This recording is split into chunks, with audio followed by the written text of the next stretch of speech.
बोले श्री संकेश्वर पार्श्वनाथ भगवान की जय। आज अपन त्रस्काय के जीवों का स्वरूप समझेंगे। पूज्य वादी वेताल शांतिस्वरूप ईश्वर जी महाराजा ने जीव विचार ग्रंथ के प्रारंभ के अंदर जीवों के दो भेद बताए थे, संसारी और मुक्त। संसारी जीवों के दो भेद बताए थे, स्थावर और त्रस। हमने पिछले 3 दिनों से स्थावर जीवों का जो वर्णन किया, पृथ्वी काय, अपकाय, देवकाय, वावकाय, वनस्पति काय, और इन सबके अंदर भी एक प्रकार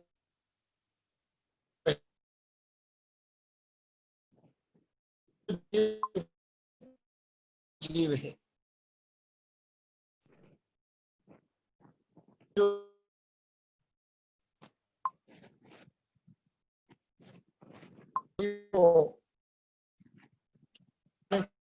देख रहे हैं। स्थावर जीव इच्छा रहित काया के द्वारा 14 राजलोक के अंदर भ्रमण कर रहे हैं, जबकि त्रस्काय जीव जो है वो 14 राजलोक के मध्य में रही हुई एक रज्जु असंख्य योजन तक चौड़ी और 14 रज्जु लंबी, ऐसी जो त्रस नाड़ी रही हुई है, और उस त्रस नाड़ी के भीतर में ये त्रस्त जीव रहते हैं। त्रस नाड़ी के बाहर कोई भी त्रस्त जीव होते नहीं हैं, नहीं उत्पन्न होते हैं, नहीं मर सकते हैं। वहां पर रह भी नहीं सकते और वहां पर जा भी नहीं सकते। यानी तरस नाड़ी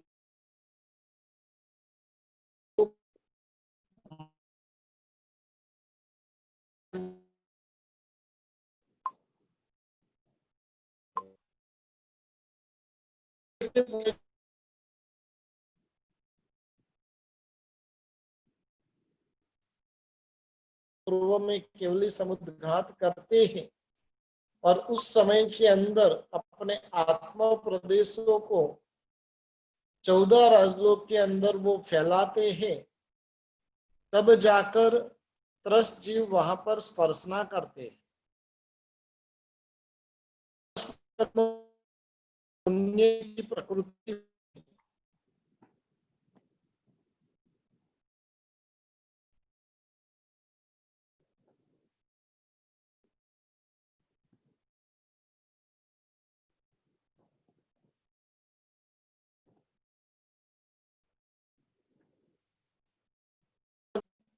उसको त्रस कहते हैं। प्रतिकूलता दुख से छुटकारा पाने के लिए, अनुकूलता सुख को पाने के लिए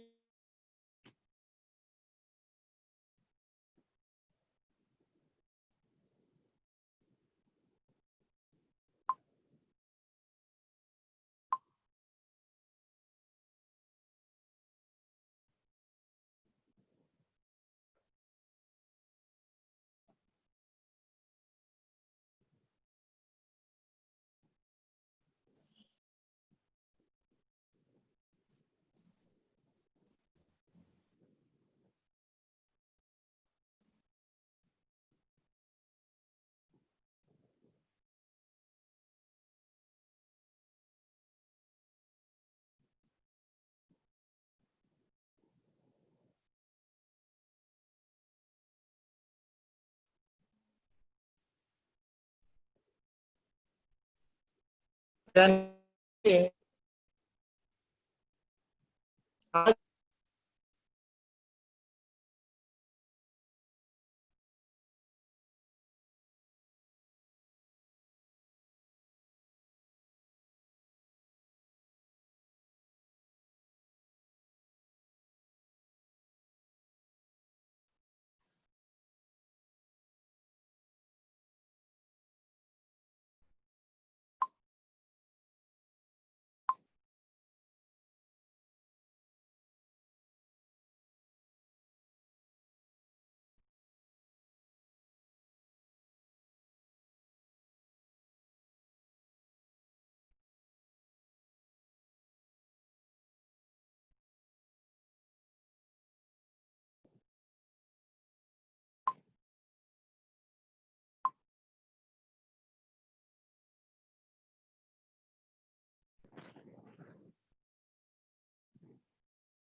आवाज आ रही है?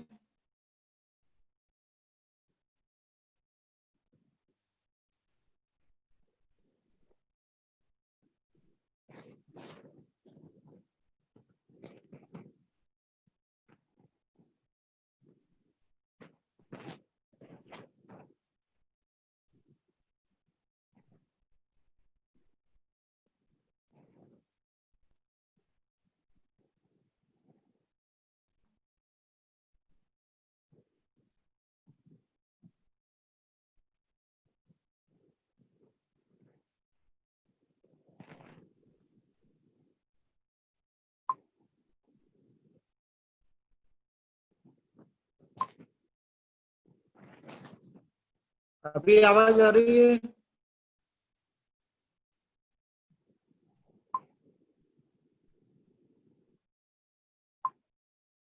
हाँ ठीक है। यानी त्रस्काई जो होता है वो काया के अंदर सुख दुख के संयोगों के अंदर जो गमनागमन कर सकते हैं, यानी सुख में प्रवृत्ति, दुख से निवृत्ति, और ये दोनों जो त्रस्त जीव होता है वो त्रस्त जीव अपनी इच्छा अनुसार करता है। त्रस अवस्था जो हमें प्राप्त हुई है वो त्रस अवस्था ऐसे ही नहीं चली जाए, और उसके लिए हमें सतत सावधान रहना चाहिए। त्रस पड़े के अंदर जीव अधिक से अधिक 2000 सागरोपम तक ही रह सकता है।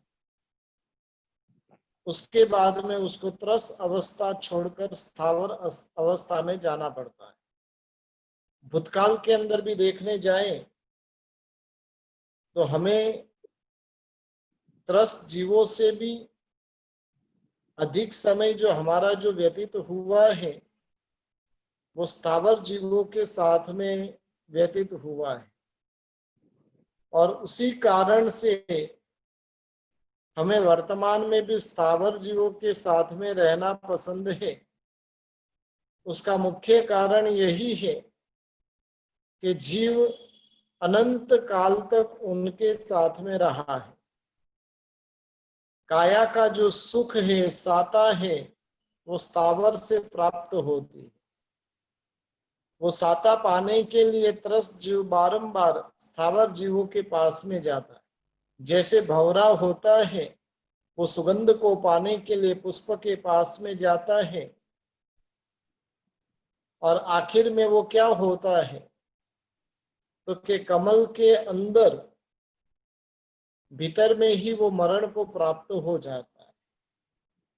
बस उसी प्रकार से त्रस्त जीव की भी परिस्थिति ऐसी है कि स्थावर के अंदर वो सुख की अनुभूति करने जाता है, और आखिर में वो क्या करता है तो कि त्रस में से सीधा स्थावर काय में चला जाता है।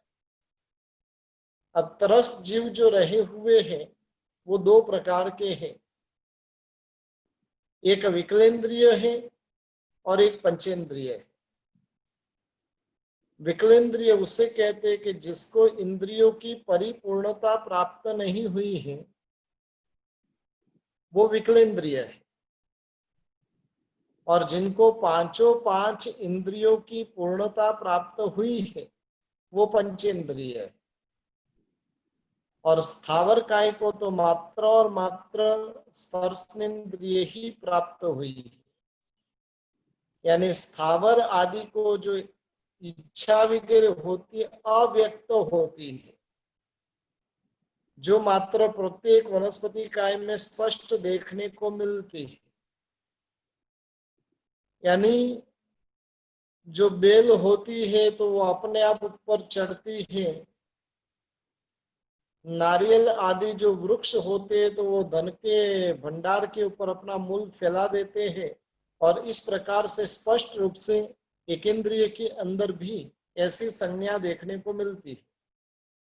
जबकि विकलेंद्रिय जीव तो जो है वो अपनी इच्छा अनुसार ही गमनागमन की प्रवृत्ति करते हैं, लेकिन उनकी जो सोच होती है, उनकी जो प्रवृत्ति है, वो प्रवृत्ति मात्र और मात्र वर्तमान काल को ध्यान में रखकर होती है। भूत भविष्य का किसी भी प्रकार का विचार विकलेंद्र जीव कर सके वैसी शक्ति उनके पास में प्राप्त नहीं हुई है। मात्र वर्तमान में सुख कैसे पाया जाए और उसके लिए प्रयत्नशील ये विकलेंद्र जीव होते हैं।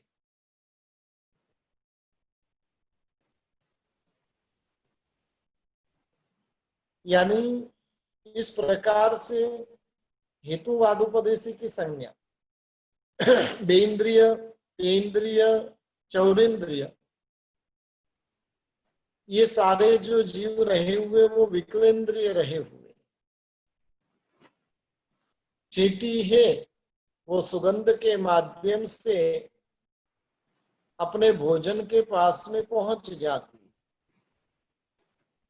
लेकिन उसको पता नहीं है कि वो गुड़ खाने के लिए मैं जाऊंगी और गुड़ के अंदर ही मैं फंस जाऊंगी और मेरा अस्तित्व खत्म हो जाएगा। बस वर्तमान में सुख मिल रहा है, काम कर लो।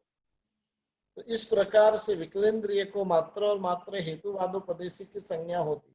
जो इंद्रियों की प्राप्ति होती है, उन इंद्रियों के विषय को प्राप्त करने के लिए, अनिष्ट इंद्रियों के विषय से दूर होने के लिए जो उसकी शक्ति का प्रयोग होता है, चलना फिरना आदि के स्वरूप में, वो सब कुछ तरस नाम के उदय से होता है। और इस प्रकार से जीव इष्ट की खोज के अंदर अनिष्ट से दूर होने के लिए जो प्रयत्न करता है, वो उसका प्रयत्न कर्म वृद्धि करने का काम करता है।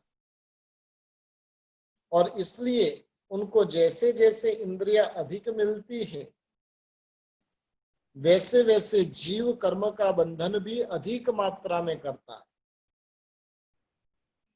बेइंद्रिय से एकेंद्रिय को, एकेंद्रिय से बेइंद्रिय को कई गुना अधिक कर्म बंधन होता है।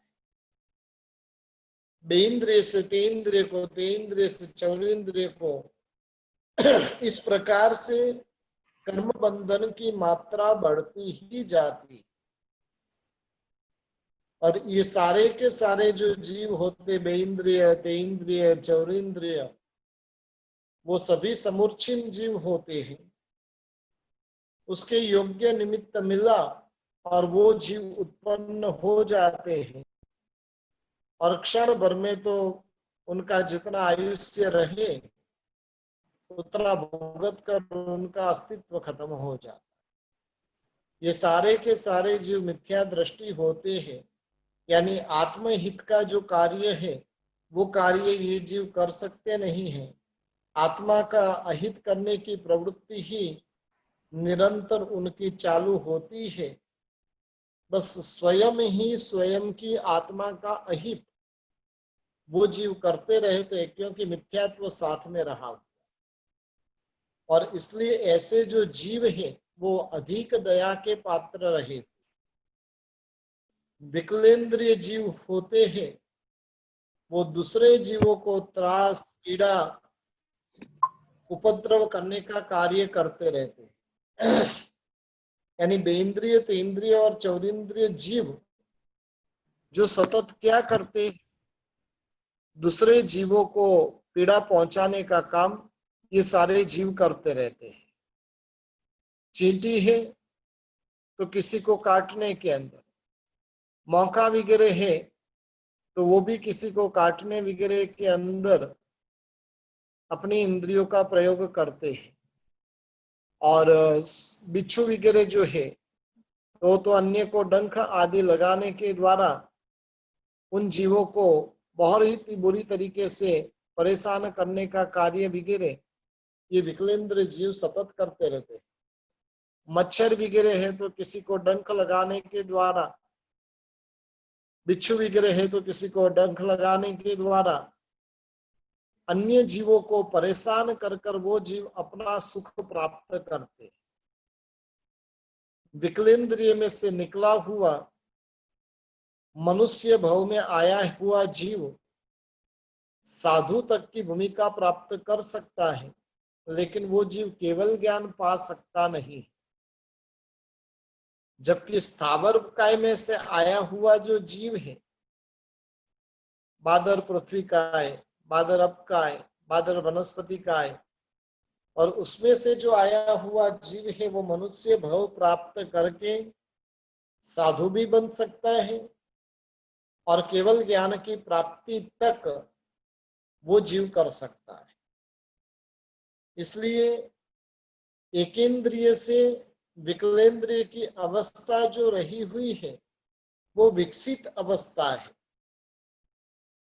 लेकिन विकसित अवस्था होने के साथ साथ में उनकी इंद्रियां जरूर बड़ी है, लेकिन जो ज्ञान रहा हुआ है वो तो मिथ्या ही रहा। विपरीतता उन जीवों के अंदर विशेष मात्रा में होती है। कोई जीव को शक्ति प्राप्त हो गई, लेकिन शक्ति प्राप्त होने के बाद में यदि उसके पास में विपरीतता रहे तो जगत के लिए उतना ही भयंकर नुकसान करता बनता है। तरस काय के अंदर जो विकलेंद्रिय जिनकी इंद्रिया परिपूर्ण नहीं होती, ऐसे बेइंद्रिय, तेंद्रिय और चौरेंद्रिय जीवों का स्वरूप अब यहाँ पर हमें महापुरुष बता रहे हैं। 15वीं गाथा शंख कवड्डय गंडुल जलोय चंदनग अलस लहगाई मेहरी किमी पुयरगा बेंद्रिय माई वहाई। अब बेंद्रिय जीव कौन कौन से रहे हुए उसका स्वरूप बता रहे हैं। सबसे पहले नंबर में बताया कि शंख, शंख जो हम बजाने के अंदर उसका उपयोग करते हैं, जो कृष्ण महाराजा ने जो शंख नाद किया था, आज भी हम भगवान के अभिषेक के समय में मंदिर आदि के अंदर, विशेष करके हिंदू धर्मों के मंदिरों के अंदर जो शंख का नाद किया जाता है, और वो शंख जब समुद्र में होता है तो बेइंद्रिय जीव रहा हुआ समुद्र से बाहर निकल गया, फिर उसमें किसी भी प्रकार का जीव होता नहीं है। जब तक समुद्र में है तब तक उसमें जीव है, वहां से बाहर निकल गया, अब उसमें जीव रहे हुए नहीं। उसके बाद में कौड़ी आती है, कवड्डय। कवड्डय का अर्थ होता है कौड़ी। जो पूर्व के काल के अंदर जो चौपाट आदि जो खेलते थे और उसके अंदर कौड़ी का उपयोग किया जाता था। कौड़ी जो खेलने के अंदर काम आती है, और ऐसी कौड़ी जो होती है वो भी बेइंद्रिय जीव रहे हुए हैं। जब वो भी समुद्र में है तो उसमें जीव होते, वहां से निकलने के बाद में जीव नहीं होते। कौड़ी भी जो होती है अनेक प्रकार की कौड़ियां होती है। कितनी रेखा वाली कौड़ी है उसके ऊपर उसका आधार रहा हुआ होता है। अपना जैसे मंदिर का भूमि पूजन, शिलान्यास आदि भी होता है तो उस समय के अंदर भी कौड़ी रखने का विधान रहा। जो भगवान का भंडार जो भरा जाता है उसके अंदर कौड़ी रखी जाती, और जो मांगलिक मानी गई, सुकनिक मानी गई है, लेकिन वो कितनी रेखा वाली है, कैसी है, वो महत्वपूर्ण है। तो इस प्रकार से कौड़ी वो भी बेइंद्रिय जीव रहा हुआ है। उसके बाद में गंडुल यानी पेट में उत्पन्न होने वाले कीड़े। बच्चों को तो हमने कई बार देखा होगा, कई लोग होते जो बच्चों को हर 6 महीने के अंदर ऐसी दवाई पिलाते कि भी उसके पेट में जो कीड़े हुए हो वो कीड़े निकल जाए। और पेट में जो उत्पन्न होने वाले जो कीड़े होते उसको गंडुल कहते हैं। ये विशेष करके अधिक जो मिठाई खाते हैं, मीठा बहुत खाते हैं, उन जीवों को ये जीव यानी वैसे जीवों को ये जीव उनके पेट के अंदर उत्पन्न होते। उसके बाद में जलो होता है। जलो क्या करता है? जोंक। उसका काम रहा हुआ है कि अपने शरीर में रहे हुए खराब जो खून रहता है और उस खून को चूसने का काम वो करता है। पूर्व के काल में तो जानबूझकर क्या करते थे, शरीर के ऊपर उसको रख देते थे और वो जितना भी खराब खून होता था वो खून पी लेते थे और इस प्रकार से शरीर की जो खराबी होती थी वो निकालने का काम करते थे। यानी जो इस भव के अंदर जो अन्य का खून पीते रहते हैं, वैसे जो जीव होते वो मरकर इस प्रकार के जीव बनते हैं कि जिसे ऐसी योनि में जाकर अन्य जीवों के खूनों को पीना पड़ता है। उसके बाद में चंद्रग।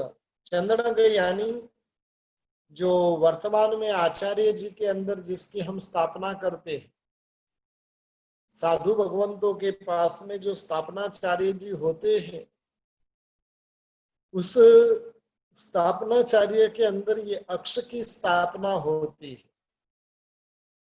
उसके अंदर राउंड में रेखाएं होती है और वैसी स्थापना ये स्थापनाचार्य जी के अंदर की जाती है।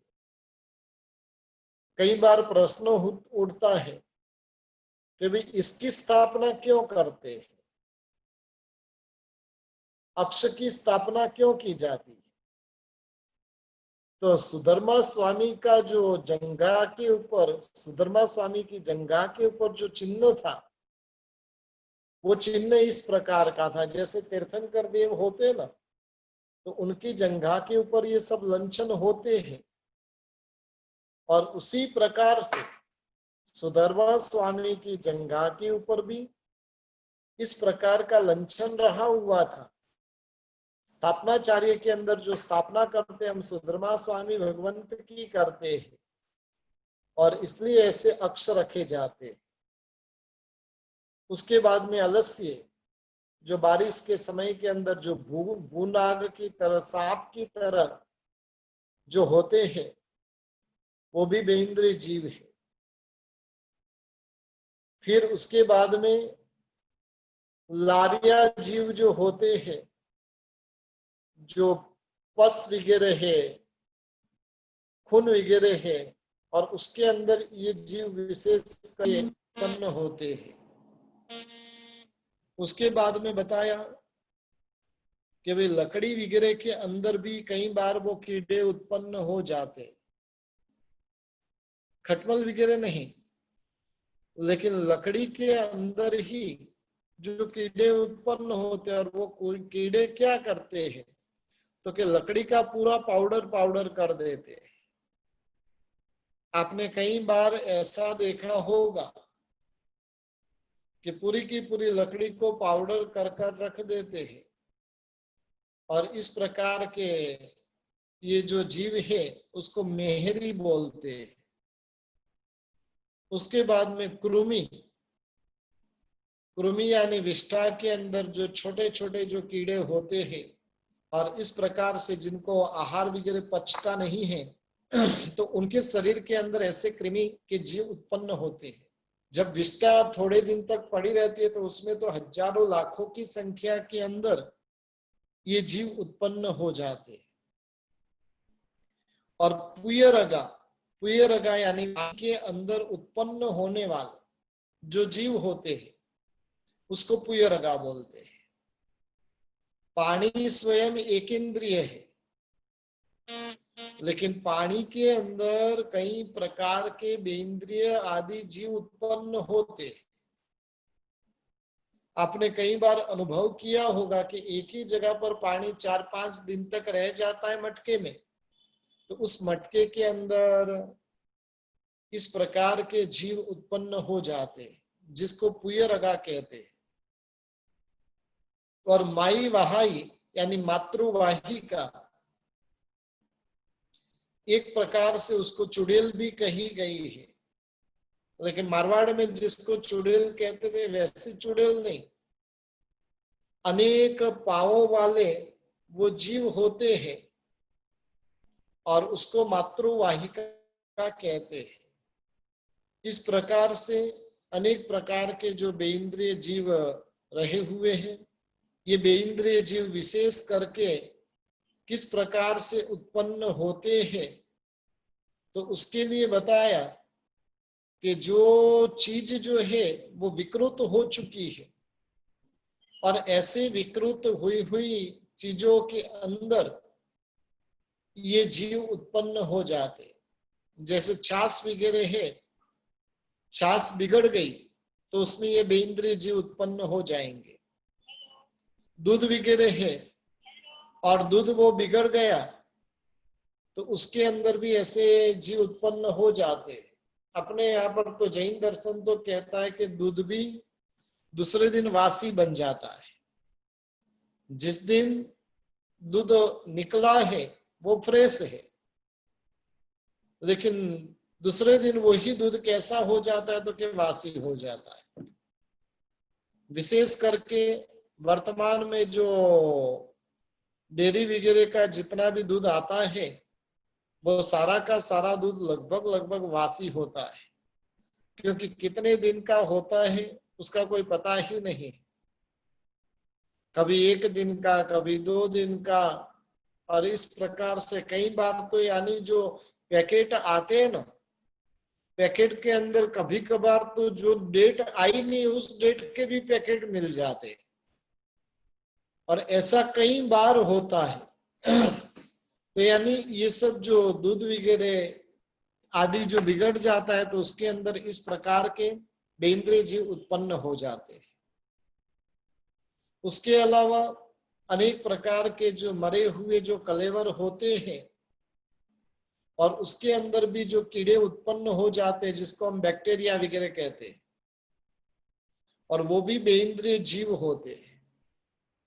कई लोग कहते हैं कि भाई दही जो बनता है वो बैक्टीरिया से बनता है। जैन दर्शन इस चीज को स्वीकारता नहीं है। यदि जैन दर्शन इसको स्वीकारता होता तो भगवान कभी दही खाने की छूट हमें देते ही नहीं थे। ये एक प्रकार की ऐसी रासायनिक प्रक्रिया होती है और उस प्रक्रिया में से दही में से दूध में से दही बन जाता, लेकिन उसमें किसी भी प्रकार के जीव की उत्पत्ति आदि होती नहीं है, ऐसा जैन धर्म का सिद्धांत कहता है। साइंस कहता है उसमें बैक्टीरिया उत्पन्न होते, लेकिन जैन दर्शन उसको स्वीकार करता नहीं है। उसके बाद में जो द्विदल, इस चीज में बहुत विवेक रखने की आवश्यकता लगती है। द्विदल यानी क्या? काफी लोगों को ये सारी चीजें समझ में नहीं आ रही, समझ में नहीं है। द्विदल, द्वि यानी 2, दल का अर्थ है जिसके 2 विभाग होते हो उसका नाम है द्विदल। जो धान रहे हुए हैं और उन धान के 2 विभाग होते हैं तो वो सारे के सारे द्विदल कहे जाते हैं, जिसको हम दाल बोलते हैं। मूंग की दाल, तुअर की दाल, चना की दाल, उड़द की दाल, ये सब जो दालें होती है, दाल और जिसमें से दाल बनती है, ऐसी जितनी भी चीजें रही हुई है वो सारी की सारी द्विदल में कही जाती है। और ऐसे द्विदल के साथ में कच्चा दूध, दही और छाछ, उसके साथ में मिश्रित कर कर वापरने से बेइंद्रिय जीव उत्पन्न होते। कब बेइंद्रिय जीव उत्पन्न होते हैं? जब कच्चा दूध, दही, छाछ के साथ में ऐसी किसी भी प्रकार की दाल वगैरह खाते हैं तो उसमें बेइंद्रिय जीव उत्पन्न होते हैं। जैसे कि आपने दही वड़ा बनाया, कई जगह पर तो फंक्शनों में भी दही वड़ा आदि का उपयोग किया जाता है। दही बड़ा जो बनाया गया और दही को गर्म किया नहीं और उसके अंदर बड़ा डाल दिया, तो शास्त्रकार भगवंत कहते हैं कि ये परस्पर विरोधी द्रव्य है और उसमें बेंद्रिय जीवों की उत्पत्ति हो जाती है। ऐसी जितनी भी प्रकार की दाल, इसलिए सबसे पहले तो एक चीज का ध्यान रखना चाहिए कि खाने के अंदर कहीं पर भी दही की आइटम ही नहीं होनी चाहिए। दही की आइटम यदि साथ में होगी तो वो दही की आइटम क्या करेगी, कहीं ना कहीं द्विदल करेगी। अब दाल वगैरह जितनी है वो तो आपको समझ में आ गई, दाल और आखा धान, उसके साथ में कच्चा दूध दही छाछ खाने से द्विदल होता है। उसके अतिरिक्त जिसमें से दाल बनती है ऐसे जो हरे धान रहे, तो उस धान को भी द्विदल कहा जाता है। जैसे चौला वो धान में आता है। अब कई बार चौला फली की सब्जी बनाते हो और वो सब्जी के साथ में छाछ दही ले लेते तो वो भी द्विदल होता है। कढ़ी आदि बनाते हैं, जब तक दही पूर्ण रूप से उबलता नहीं है, 3 उबाले जैसा नहीं होता है, तब तक उसके अंदर यदि आपने चने का आटा डाल दिया तो डालने के साथ में असंख्य बेइंद्रिय जीव वहां पर उत्पन्न हो जाते हैं। तो ये कठोल किसको कहते हैं? अपनी भाषा में हम उसको कठोल कहते हैं। शास्त्रकार भगवंतों ने उसे क्या कहा? द्विदल कहा। जो कठोल कैसे बनता है? इन धान के साथ में जब दूध दही आदि का मिश्रण होता है तब जाकर कठोल बनता है, और ऐसे कठोल का उपयोग नहीं करना चाहिए। उसके बाद में जो खाना बासी रह जाता है, बासी रह गया, तो उसमें भी बेइंद्रिय जीव उत्पन्न होते हैं।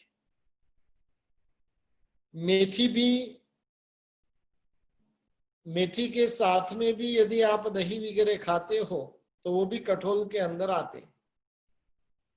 इसलिए मेथी की भाजी दोनों भी उसके अंदर गिना जाएगा। तो इस प्रकार से वासी आहार के अंदर भी बेइंद्रिय जीव उत्पन्न होते हैं। और उसके साथ में गुड़ नहीं आता है, उसमें गुड़ धान नहीं है। और उसके अलावा बेइंद्रिय जीव विशेष करके स्त्री की जो योनि होती है उसके वहां पर भी बेइंद्रिय जीव विशेष मात्रा में उत्पन्न होते रहते हैं। तो इस प्रकार से बेइंद्रिय जीवों की बातें बताई। 16वीं और 17वीं गाथा के अंदर तेन्द्रिय जीवों की बातें अभी यहां पर बता रहे हैं।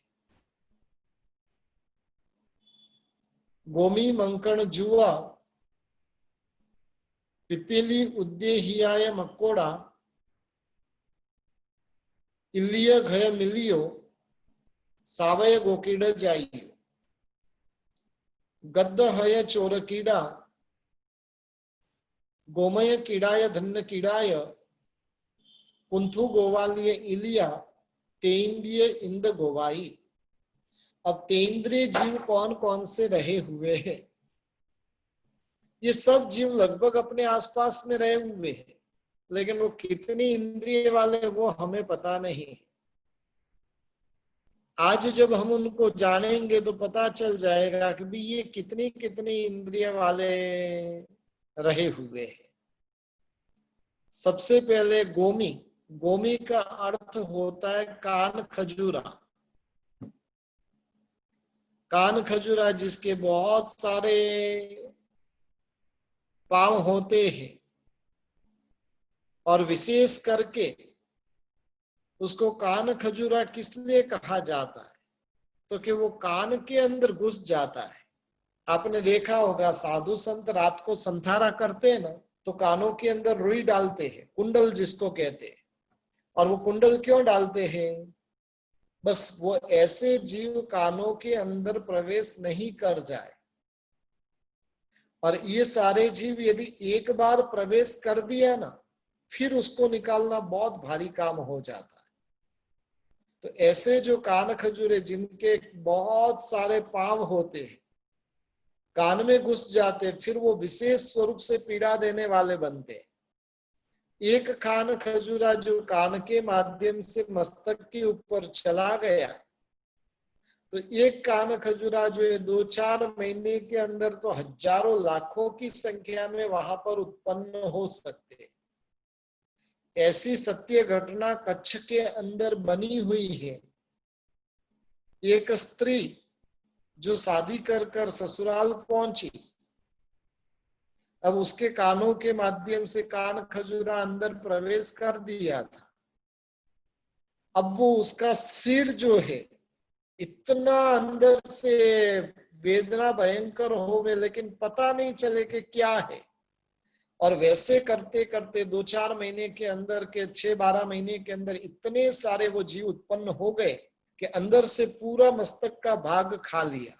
जो लेडीज बारंबार अपना मस्तक जाकर वो पानी में ही डालकर रखती थी, एक दिन उसके पति को गुस्सा आया, उसको बाल से जैसे ही पकड़ा, ये भाग पूरा हाथ में आ गया और अंदर से देखा तो हजारों की संख्या में वो कान खजूरे उसके मस्तक के अंदर थे। तो ये जो जीव होते कान खजूरे, कान के अंदर घुस जाते हैं। उसके बाद में मंकण, मंकण यानी खटमल।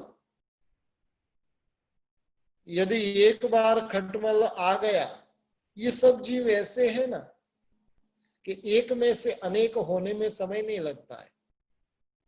कहीं पर आप गए और एक लेकर आ गए तो अब एक वो मल्टीप्लाई होता जाएगा, जैसे कोरोना मल्टीप्लाई हो रहा है ना। देखिए पिछले 10 दिन के अंदर लगभग 3 लाख केस बढ़ गए। 2 से 3 लाख केस 10-12 दिन के अंदर बढ़ गए, मल्टीप्लाई होता जाता है। खटमल एक लेकर आए, वो 2-4 महीना रह गया तो समझ लो कि हजारों की संख्या में वो अपनी जाति को उत्पन्न कर देंगे। विशेष करके जो बिस्तर आदि के अंदर, फर्नीचर वगैरह के अंदर, लकड़े के अंदर ये खटमल के जीव उत्पन्न होते हैं और उनको खून पीना बहुत अच्छा लगता है। उसके बाद में जू, सिर के ऊपर जो जू होती है, यदि बारंबार पसीना मैल आदि होता है और उसको बराबर से साफ नहीं करे तो उसके अंदर जू होने की संभावना होती है। और जिस कारण से साधु संतों को तो लोच ही करवाते रहना, साल में 2 बार लोच करवाना है, बाल इतने बढ़ेंगे नहीं। जब भी ऐसी होती है कि भाई अब जू वगैरह होने की संभावना है तो उसको वापिस क्या करना, मुंडन कर देना। तो इस प्रकार से जू। उसके बाद में पिपीलिका यानी चींटी, चींटी भी तीन्द्रिय जीव है। वैज्ञानिकों ने वर्तमान के अंदर यानी 8000 प्रकार की जाति की खोज की है चींटियों की। कितनी? 8000 प्रकार की चींटियां जो वैज्ञानिक के हिसाब से वर्तमान में पाई जाती है। अफ्रीका के अंदर, ऑस्ट्रेलिया के अंदर और वहां के जो जंगलों के अंदर चींटियों की वसाहतें जो देखने में मिलती है। कैसे कैसे वो अपना घर बनाती है, कैसे कैसे वो कार्विंग करती है, वो सब उसकी विशेषता अलग अलग जीवों की रही हुई है। और ऐसी जो चींटियां होती है वो कभी भी अकेली नहीं रहती है। इंसान अकेला रहना पसंद करता है लेकिन चींटी नहीं करती। आपने कभी भी देखा होगा चींटियां जब भी रहेगी ना, वो 5-25 के साथ में, एक जाति होगी तो एक के पीछे दूसरी, तीसरी, चौथी, पीछे पीछे होती जाती है। तो ये चींटियां, उसके बाद में अलग अलग प्रकार की उदय होती है। लकड़ी के अंदर होती है, कागज के अंदर होती है, अलग अलग प्रकार की जो उदय होती है वो भी तेंद्रीय जीव है। मौका होता है, चींटी और मौका, तो मौका भी तेंद्रीय जीव है। जैसे कुमारपाल महाराजा की बात आती है ना कि पौषद में थे और उनके शरीर के ऊपर कौन चिपक गया था? ये मौका। और उसके लिए कुमारपाल महाराजा ने क्या किया, आपने उतनी चमड़ी का भाग निकाल कर रख दिया, नहींतर वो मर जाता था। और इस प्रकार से ये मौका होता है। फिर अनेक प्रकार की जो इली उत्पन्न होती है, गुड़ के अंदर होती है, घी के अंदर होती है, धान के अंदर होती है, अनेक प्रकार की जो इलिया होती है। और ये सब जो इलिया जो है वो तेंद्रीय जीव रहे हुए। इस प्रकार से फिर गई मिलियो यानी घी के अंदर भी इली होती है। पुराना जब घी हो जाता है तो उस घी के अंदर भी इली उत्पन्न हो जाती है। फिर सावया यानी बाल के अंदर, बाल के मूल भाग में उत्पन्न होते हैं और वो वहां पर चिपक कर रहते हैं। यानी उसको चमड़े की जू भी कहते, चमड़ी की जो जू होती है वो उसको सावय को कहते हैं। और भविष्य में जाकर वो बहुत बड़ा नुकसान सिर को पहुंचाने वाली बनती है। और गोकीड़ जाइयो, गोकीड़ जाइयो का अर्थ होता है कुत्ते के कानों के अंदर अनेक प्रकार के वो कीड़े जो होते हैं उसको गोकीड़ बोलते हैं। फिर गद्दहय यानी जो वासी जमीन जो पड़ी रहती है जंगल वगैरह की, और वहां पर जो भीगी हुई जो जमीन होती है तो वहां पर ये गद्दहय उत्पन्न होती। चोर कीड़ा यानी विष्ठा के कीड़े, जहां पर विष्ठा पड़ी हुई होती है तो वहां पर ये जीव वहां पर उत्पन्न हो जाते, गोल गोल छेद कर देते हैं, ये विष्ठा के कीड़े कहे जाते। फिर गोबर के कीड़े, गोमय कीड़ा, गोबर जो होता है और उस गोबर के अंदर भी कीड़े उत्पन्न होते हैं। फिर धन्न कीड़ा यानी धान्य के अंदर जो कीड़े उत्पन्न होते हैं, जिसको अलग अलग प्रकार के जो काले कलर के वगैरह जो जीव उत्पन्न होते हैं उसको धन्न कीड़ा बोलते हैं। और कुंथुआ, अपने यहाँ पर बात आती है कि प्रभु महावीर के निर्वाण के बाद में सूक्ष्म कुंथुए की उत्पत्ति हुई थी। ये विशेष करके भादरवा और आसोज महीने के अंदर ये कुंथुए की उत्पत्ति बहुत अधिक मात्रा में होती है। इतने सूक्ष्म ये होते हैं कि वो हमें कभी कभार तो दिखाई भी देते नहीं है। और इसलिए बारंबार पूजा प्रमार्जना करते रहना, तो उससे ये हम तेंद्रीय जीवों की विराधना से हम बच सकते हैं। कुंथु गोवालिय यानी गोपालक, वस्त्रों में पड़ती हुई जो जू वगैरह होती है। फिर इंद गोवाई यानी एकदम लाल वर्ण का मखमल के जैसा जो जीव होता है। जो शहर में रहते उन्होंने तो ये सब कभी देखा ही नहीं है। गांव में जिनका जन्म हुआ था, बचपन जिनका गांव में बीता होगा, तो उन्होंने ये जीवों को देखा होगा। लाल वर्ण के एकदम मखमल जैसे वो कीड़े जो उत्पन्न होते हैं तो उसको इंद गोवाई बोलते हैं। और इलिया यानी झाड़ के ऊपर भी अनेक प्रकार की इल्ली होती है। ग्रीन कलर की जो इल्ली होती है, झाड़ के ऊपर, पुष्प के ऊपर, फल के ऊपर जो इल्ली होती है, वो इलिया वगैरह जो है ये सभी तेंद्रीय जीव रहे हुए हैं। और इन तेंद्रीय जीवों की विराधना से भी हमें विशेष करके बचने का प्रयत्न करना चाहिए। तो आज हम यहाँ पर ही रुकते हैं। जिनको भी प्रश्न पूछना है प्रश्न